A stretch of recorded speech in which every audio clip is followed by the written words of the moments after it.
Hi YouTube, so today I bring to you the Colt Government Carbine AR-15A2 R6520 model number. This is a model that Colt introduced in 1988. If you notice, it has the period correct large front pivot pin from Colt, which was kind of a double-sided flat screw pin there. They didn't use the mil-spec lower pin at that point for their civilian models. This model features a two-position collapsible stock. Kind of demonstrate there a little bit. There was no middle positions. It wasn't even a four position at that point. It was just the two, open and closed. Very old school. This model comes with the AR-15A2 sights, if you notice, the fixed carry handle, shell deflector, forward assist, and it's marked CMB, which is a Colt forge marking. This also features the small round handguards. If you notice up here, they're not the M4 style like today, which are like a big egg shaped.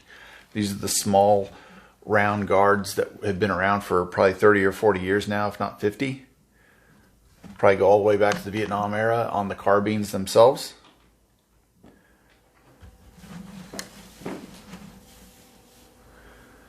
This also has the A2 flash hider up front, if you notice. See if we can get that in the shot. And what I mean by A2 flash hider, it has the bottom, which is closed off, and the top has the slits for reducing muzzle flash. And it probably acts as a muzzle brake as well to push the barrel down. The barrel's marked CMP 5.56 NATO 1 in 7 twist.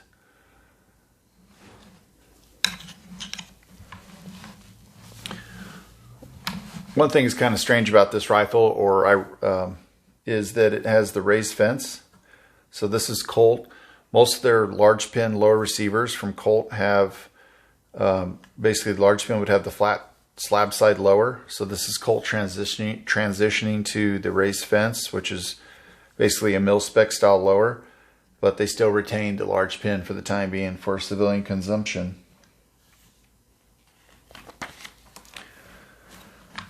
The other thing you're going to notice on this is that the upper receiver is darker than the lower. So if you notice the gray parked lower, and then it's kind of got like a black colored upper, which is kind of strange, but that did happen once in a while from Colt.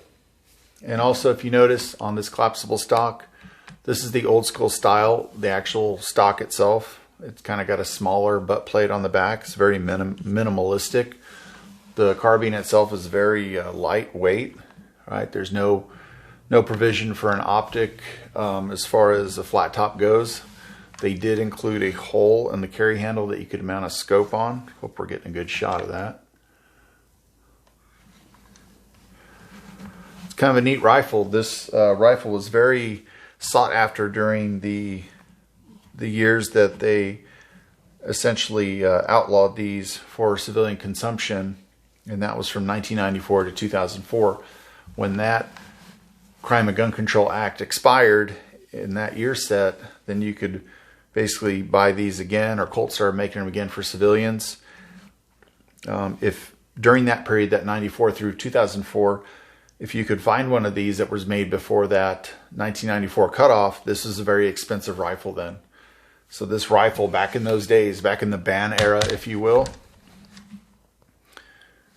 back in the ban era, this rifle would run you about $2,000. Today, you can get these as law enforcement trade-ins, and sometimes you can get a real good deal on them. So, and I think I got a real good deal on this one from a local shop that deals in a lot of law enforcement trade-in rifles. So as you notice here on the lower, it has the AR-15A2 marking. It does say Government Carbine as well. And then Colt's Firearms Divisions, Colt Industries, Hartford, Connecticut, USA. So it's made in the USA. These did come with, usually would come with a couple 20-round mags, a owner's manual, a sling in the accessory pack. So overall, this is a really cool rifle. I think it's kind of collectible. I like the older retro stuff, because most of what you see today is some sort of tube fore-end or an M4 style barrel, and this is the old school. I think it's a really cool rifle. something you don't see a lot.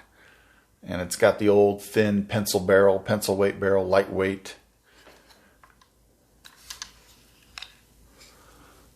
And this has probably seen some duty use due to the scratches here and there, the handling marks.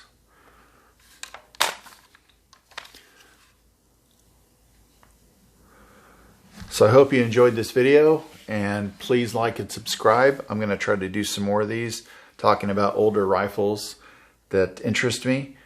And thank you for watching.